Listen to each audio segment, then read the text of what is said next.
Good afternoon, everyone. My name is Atal Saputra. I'm from Global and Intercultural Communication 8 class, and my student number is 197. And I'm gonna analyze intercultural communication in Schemes Convenience Season 1, Episode 1.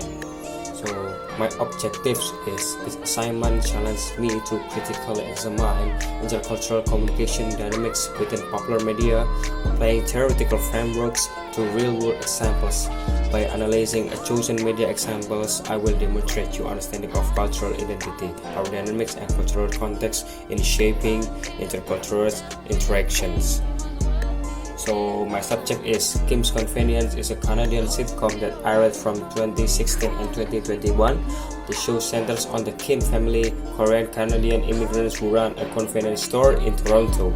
The series explores intercultural communication on multiple levels within the family, between the Kims and their customers, and in broader Canadian society. This makes it particularly relevant for analyzing global and intercultural communication concepts. So what I need to do is, because this is related to the subject of diversity, this is the point that I will discuss in my material.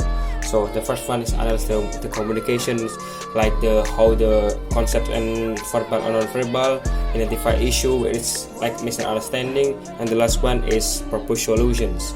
So why I chose this TV show? Because there is one episode where there is a conflict that I can really highlight for this finals assignment, and it relates to LGBTQ, and maybe the conflict seen in this episode will lead to words of hate and harassment.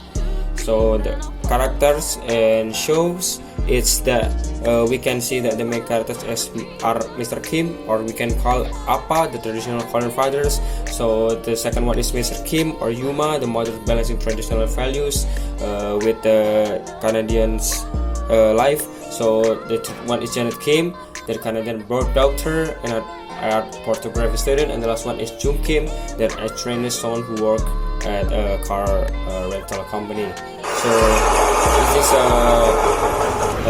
there was a culture shift between the Appa and the visitors who wants to put their upstairs.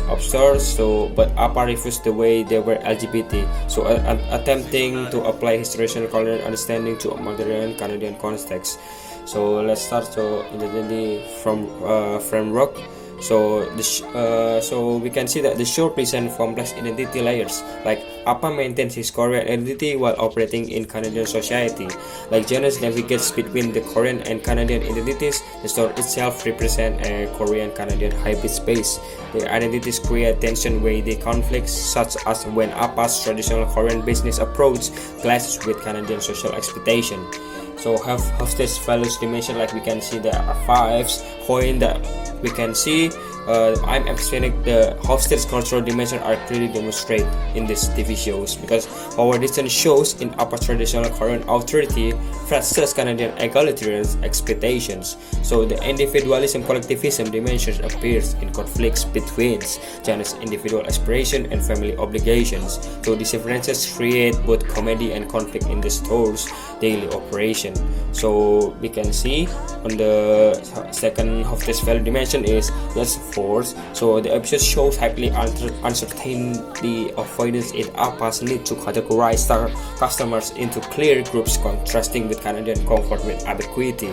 Long-term orientation appears in Appa's focus on the business legacy, while customers demonstrate short-term orientation in their immediate service expectation. These cultural differences create both humorous and tense moments throughout the episode.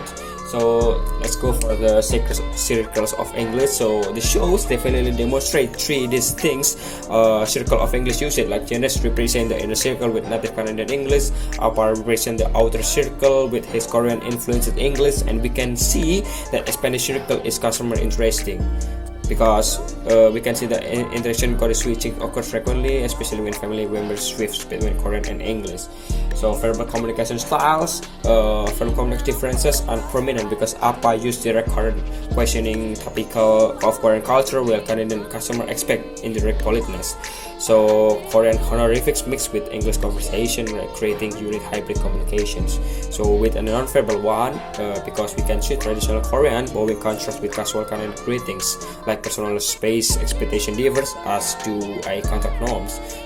because yeah, we can see that differences there. So there is a stereotype analysis because it is TV show has comedy them. Therefore, when they add accent-based humor, it adds depth through complex character development. So we can see the comedy can start like with sarcasm, which makes you as the viewers feel this not offensive. So let's go to cultural identity next. Cultural identity is represented through adapting to Canadian context, generational differences in cultural expression, professional identity as store owners, and community roles. So it's got to negotiate this individual differently. So identity negotiation occurs constantly because balancing Korean and Canadian values in business decisions, navigating family roles across cultural contexts, and managing individual versus collective identities. So the episode show how these negotiations affect daily interaction and long-term relationships. The power dynamic one, where there's a lot of points, so I'm just gonna talk about little bit. So power dynamics manifest in multiple ways, like traditional parent-child authority structures, immigrant versus mainstream cultural power, economic power, relation in business, and linguistic power dynamics. These power structures influence how characters interact and make decisions. So we can see from the key issue, or we can see identify issues, major intercultural issue complex like apa LGBTQ plays cultural misunderstanding because generational gaps in cultural values, conflicts between traditional and modern business practice, and ongoing language barriers. Each issue represents broader challenge in intercultural communication.